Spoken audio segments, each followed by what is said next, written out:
Many things have over the years become associated with Christmas. Music is perhaps one of the focal points of the festive season, and Have Yourself a Merry Little Christmas will no doubt be on repeat. The man who sung the song, known as the chairman of the board, and nicknamed Old Blue Eyes, Frank Sinatra, has made himself something of a Christmas legend. His persona, many argue, might defy this. He was seen as spoiled and steely, known as much for his heavy drinking endeavors as he was for his musical talent.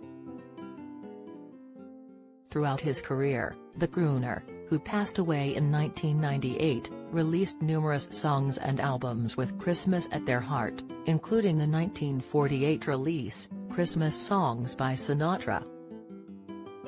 On it were 8 traditional holiday tracks, including the legendary White Christmas, a song he first recorded 4 years earlier, and O Little Town of Bethlehem, which was reportedly the chairman's favorite song. His daughter Nancy, who carved out a brilliant music career of her own, remarked how much her father loved the holiday season during an interview with Variety magazine in 2017. She noted how nobody embraced Christmas as Sinatra did, and described how all of his friends would come over late Christmas Eve, after a night of revelry, and they would just throw tinsel at the tree. She continued, "And my mom and I would undo it afterwards and make it what you see in those pictures."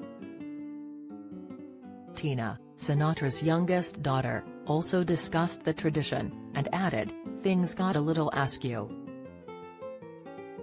But that tree was my mother's pride and joy."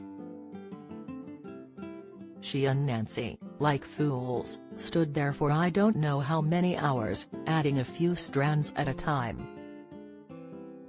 "It just used to astonish me that they had the patience, but they did." Dad would often be there Christmas Eve at night, with songwriter Jimmy Van Heusen or some pal, and that was also usually when what I call the little elves would get mischievous. The next morning they would still be there. Later on, he signed a multi-million-dollar deal with ABC to front the Frank Sinatra Show, a variety and drama series, and when Christmas came round, things got festive. The deal was struck in 1957, and when Sinatra stepped up to direct the show, he made sure to include a special holiday episode.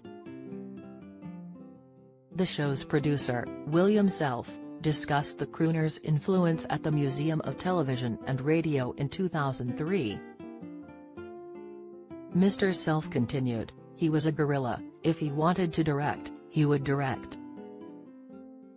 It was Frank's idea to do a Christmas show with Bing Crosby. He respected Bing a great deal. They got along great, and Frank just said, 'I'm gonna direct it,' and I said, 'Yes, sir.'"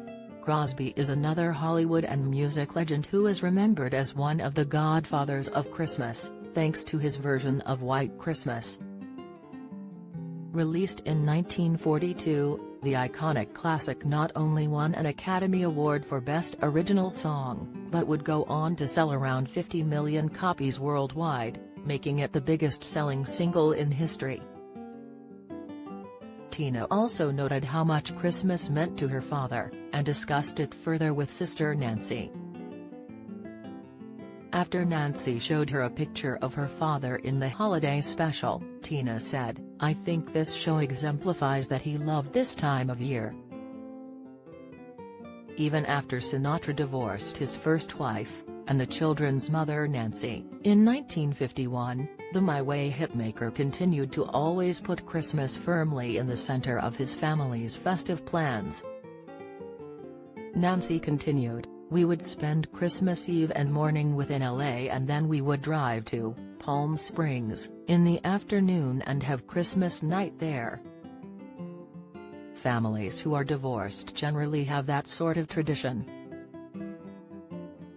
Tina added, "Oftentimes Mom would come to the desert, too, and it was always very friendly and familial."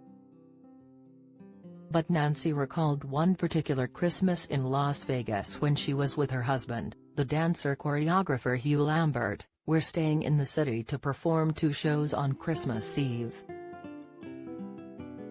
She added, "Dad sent his plane for us. The last show was at midnight, so by the time we got into Palm Springs it was probably 3, and we were really tired. When we got to the airport, we saw a little crowd on the tarmac. It turned out to be Mom and Dad and a group of mariachis, singing Jingle Bells as we got off the plane.